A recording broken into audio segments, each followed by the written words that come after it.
welcome to the special broadcast of Focus On with myself, Balisa Fox. It is officially day one of the 55th annual meetings of the World Economic Forum taking place in Davos, Switzerland. As you can see, we're standing right outside SA House because South Africa really is here to profile its G20 presidency. We had a chance to speak to a couple of stakeholders, and this is what they had to say. Thank you so much for your time, Puti. Just for a start, let's talk about some of the key messaging that you want to bring to this year's wave. Well, one of the key messages for me is the fact that South Africa is ready. We are excited about hosting the G20 and the B20, and we are ready for business.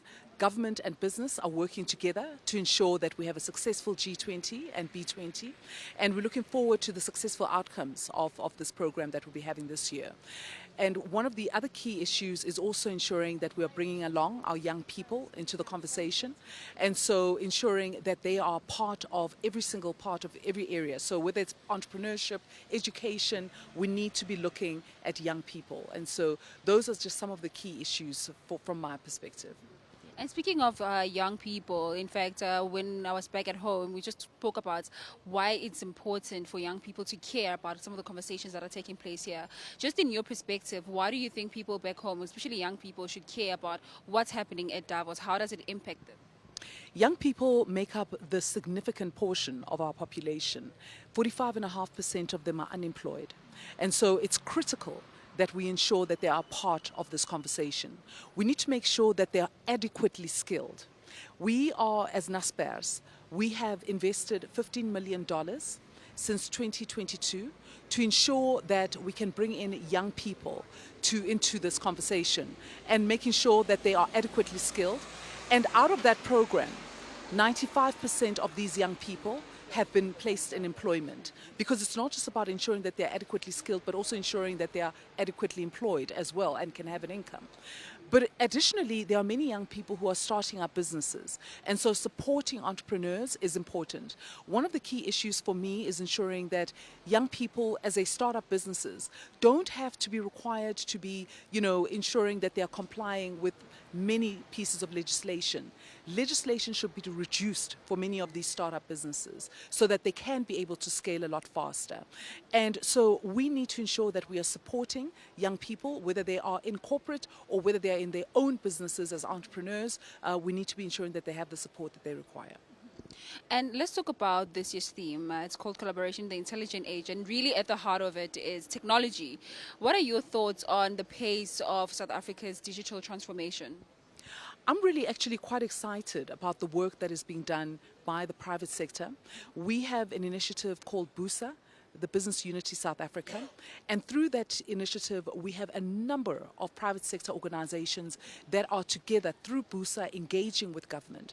And when I look at the initiatives that we all have, us as businesses, the initiatives that we have, so at NASPERS, I can tell you about NASPERS Labs. I've spoken about our investment there and the young people that we've supported. We've helped 5,400 young people to be employed and also to have digital education. But, in addition to that, you have a number of other programs that are also underway, and like Harambe and many other programs. And so it is about ensuring that all of these programs can be in place, but that we can do it at an even larger scale. One of the conversations that we are having now, and a conversation that I was actually having yesterday with another CEO, is about how we can pool our resources together so that we can have more of an impact on young people in South Africa. And so that is something that is very important for us, being able to do this at a bigger scale for young people so that they can really see the difference in their own lives. We need to get young people out of being sitting at home in townships. In townships, we need to make sure that they are commercially involved. And that is why, as Take a Lot, our e-commerce platform, we have gone into the townships and we are making sure that young people can be a part of this. Whether they are supplying their products onto our platform or whether they are, participating on Mr. D as drivers or whatever the case may be, we need to make sure that they are part of the economy and that they are actively involved in what we are doing. For us is hopefully how we collaborate as business with government. That's one, just in South Africa, but also taking advantage of the fact that South Africa will be hosting the G20 to say what role can business play in actually elevating the relevance of G20. So using this platform here and at the WEF, where there's lots of business people from various countries.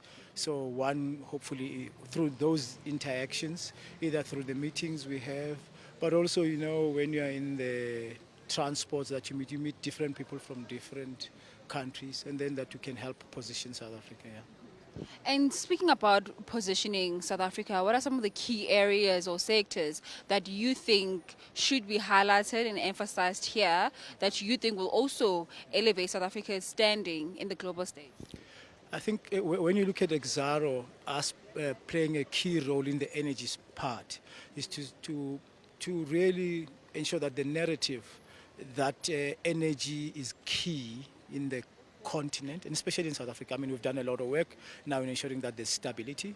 So it's that part, but also one area which we're working on very well with Transnet is on the logistics side, because also you need the logistics part of that. We know how critical that is. So I think those for me are the two critical ones. I mean, obviously, what is very also important is the collaboration. I think, you know, which is, I think, one of the themes in which G20 is, in how we collaborate. That's why I think different ministers have actually related that point that this G20 will be an African one, not necessarily only because it's South Africa that it relates to that. Yeah.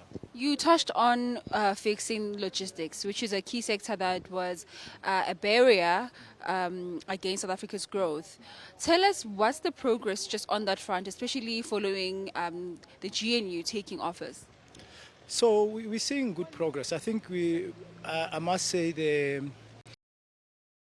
new leadership, but also its board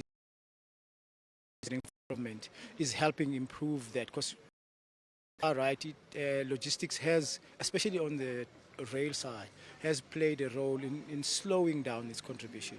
But where we are, I mean, as Exxaro, since we do export, so that part, we're seeing good progress. It's very encouraging, and we'll be able to take advantage of the opportunities that provide for us as exporters. And what are you targeting just in terms of capital investments at WEF this year? So as a listed entity, I'm not going to put in any numbers, but as Exxaro, we're still continuing with our diversification drive. So we're looking at diversification, making good progress. But as a listed entity, I think I have to be careful what I say. Yeah, but we're committed in that. Thanks. And finally, just in one word, what would you say to all the investors that are here that may be interested in buying into or investing in South Africa? I say South Africa is very mature. I think we've seen with our democracy, there's been elections that went through and how we've transitioned well. So not only are we not just open for business, but we are a mature democracy.